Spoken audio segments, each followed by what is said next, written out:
சற்று முன்னேற்றம் உண்டு, அவ்வளவுதானே தவிர சற்று முன்னேற்றம் உண்டு என்றுதான் சொல்லலாமே தவிர வசந்த வாழ்க்கை என்று சொல்வதற்கு எதுவுமே இல்லையே. என்ன வசந்த வாழ்க்கை? இவர் சொன்னாரு பென்ஷன்லாம் வாங்குறாங்க அப்படி இப்படின்னு. ஐயா, நீங்க ஒரு 30 வருஷம் வேலை பார்த்துருப்பீங்க, அரசு ஊழியர். 50-60 ஏன் நம்ம நடுவர் சொன்ன மாதிரி அவரே 1 லட்சம் ரூபாய் பென்ஷன் வாங்குறாரு வச்சுங்க. அவரு அரசாங்க பள்ளியில வேலை பார்த்தாரு, அவருக்கு அரசாங்கம் ஊதியம் கொடுக்கு. இப்ப சொசைட்டியில வேலை பார்க்கக்கூடிய தனியனை 60 வயது வரைக்கும் வேலை செய்யலாம், அதுவும் ஒரு அரசு நிறுவனம் தான். அவனுக்கு அந்த நெசவாளருக்கு வழக்கம் போல பென்ஷன் கொடுக்கணுமா வேண்டாமா? எப்படி கொடுக்கணும்? இவரு 50-60 வாங்குறாருல்ல, 50-60 இல்ல 80-90 லட்சம் வாங்குறாருல்ல, அத மாதிரி அவருக்கு என்ன பென்ஷன் கொடுக்குறாங்க? 60 வருஷம் நம்ம சொசைட்டிக்கு உழைச்சிருக்கோம்ல. அப்ப சொசைட்டி என்பது அதுவும் கூட அரசு நிறுவனம் தானே. அப்ப 60 ஆண்டு வேலை பார்த்ததுல என்னமோ இந்த ஒரு 1200 ரூபாய் கொடுக்காங்கன்னா அதை பெருசா பேசிக்கிட்டு இருக்காங்க.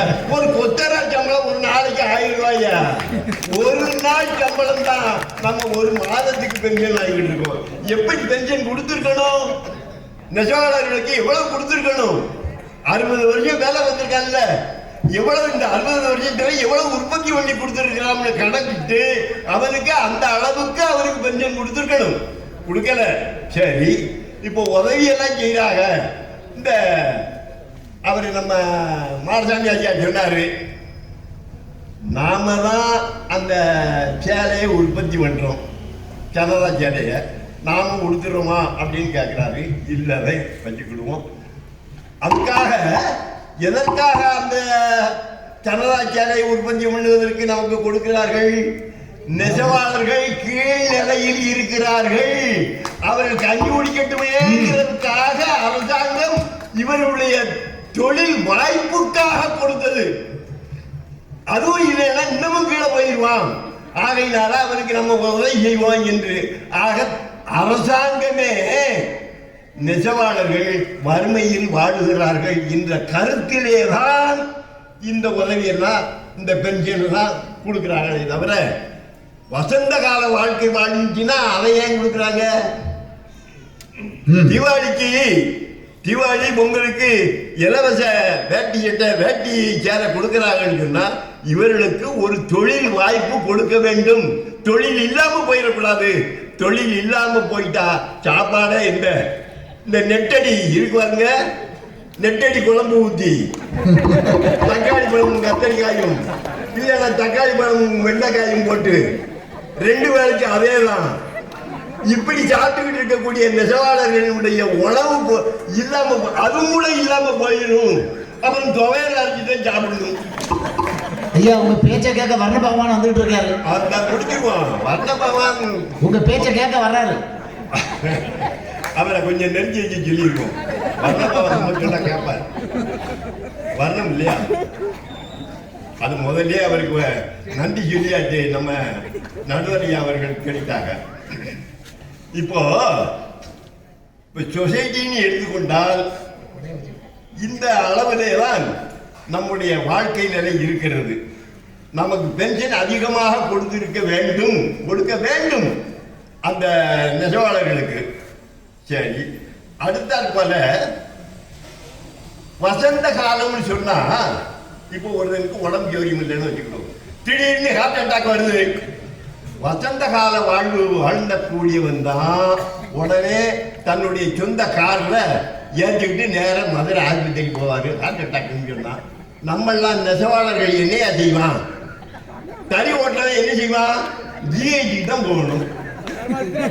ஆக நம்ம இன்னும் ஜிஹெச்சில் தான் இருக்கமே தவிர இன்னும் வசந்த காலத்துல ஓடல. நம்ம ஒரு திடீர்னு ஒரு ஆபத்து வந்துடுச்சுன்னு சொன்னா நம்ம அந்த அளவுக்கு மருத்துவம் செய்யறதுக்கு பணம் எங்க இருக்கியா? அந்த அளவுக்கு நம்ம சம்பாதிச்சு வச்சிருக்கிறோம். அதான் வீடே இப்படி இருக்கு, சாப்பாடு இப்படி இருக்கு, இப்ப நம்முடைய நிலை எப்படி இருக்கும்? இது போதாதா? ஆக எங்க வசந்த காலம்னா என்னென்ன ஊஞ்சல்ல ஆடிக்கிட்டு இருக்கோம். வசந்த காலம் இந்த தனியா ஊஞ்சல்ல ஆடிக்கிட்டு இருக்கலாம். நம்ம லொக்கு அந்த தறியில தானே டக்குன்னு போட்டுக்கிட்டு இருக்கோம். தறி ஓட்டிக்கிட்டு தானே இருக்கோம். தறி ஓட்டுறவனுடைய வாழ்க்கை கொஞ்சமா முன்னேறி இருக்கா? இவங்க சொல்றாங்க வீட்டுக்கு வீடு பிஇ படிச்சிருக்கான்னு. ஐயா பிஇ படிச்சிருக்காங்க, அவன் வேலைக்கு என்ன போயிருக்கான்? பிஇ படிச்சு போட்டு ஆனந்தாவில டைப் அடிச்சுக்கிட்டு இருக்கிறான் 10,000 ரூபாய்க்கு. அவன் பிஇ. ஆனா அதே பிஇ படிச்சவன் 1.5 லட்சம் 1 லட்சம் சம்பளம் வாங்குறவன் இருக்கான். காரணம் அங்க கோயம்புத்தூர்ல இருக்கக்கூடிய அந்த இன்ஜினியரிங் காலேஜில் சேர்க்கணும்னு சொன்னா பணம் நிறைய வேணும். இந்த கல்விலிங்கம் கல்லூரி இந்த மாதிரியான ஒரு சில கல்லூரிகள் இருக்கு. இது கொஞ்சமா பணம் கொடுத்தா அங்க படிச்சு நம்ம இங்க இருந்து போயிட்டு வந்துடலாம்ல. அங்க ஹாஸ்டல்ல தங்கி இருந்தா தானே பணம் நிறைய செலவாகும். ஆக இங்க நமக்கு வாய்ப்பு இருக்கிறதுனால இங்க கல்லூரியில போய் படிச்சுட்டு வந்துக்கிறோம். ஆக மொத்தத்தில் பார்க்க போனா பழைய நிலையில் இருந்து சற்று முன்னேறி வருகிறோம் என்றுதான் சொல்ல முடியுமே தவிர நாம் வசந்த வாழ்க்கையை வாழ்ந்து கொண்டிருக்கிறோம் என்று நிச்சயமாக சொல்ல முடியாது. வசந்த வாழ்க்கை என்று சொன்னால் ஊஞ்சல்ல ஆடிக்கிட்டு இருக்கக்கூடிய வாழ்க்கை ஐயா வசந்த வாழ்க்கை.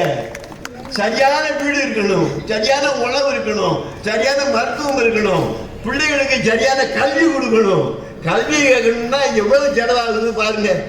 அதனால் இந்த இதெல்லாம் கணக்கு பார்த்தீங்கன்னு சொன்னா நெசவாளர்களுடைய வாழ்க்கை இன்றைய வாழ்க்கை வறுமையிலும் வறுமையில இருக்கிறது. ரொம்ப வறுமையா இருந்தது. இப்ப கொஞ்சம் முன்னேறி வருகிறோம் என்று சொல்லிக் கொள்ளலாமே தவிர வசந்த வாழ்க்கை என்று சொல்ல முடியாது என்று சொல்லி நான் விடைபெறுகிறேன். நன்றி, வணக்கம். ரொம்ப அருமையா, ரொம்ப அருமை. எந்த விதமான குறிப்பும்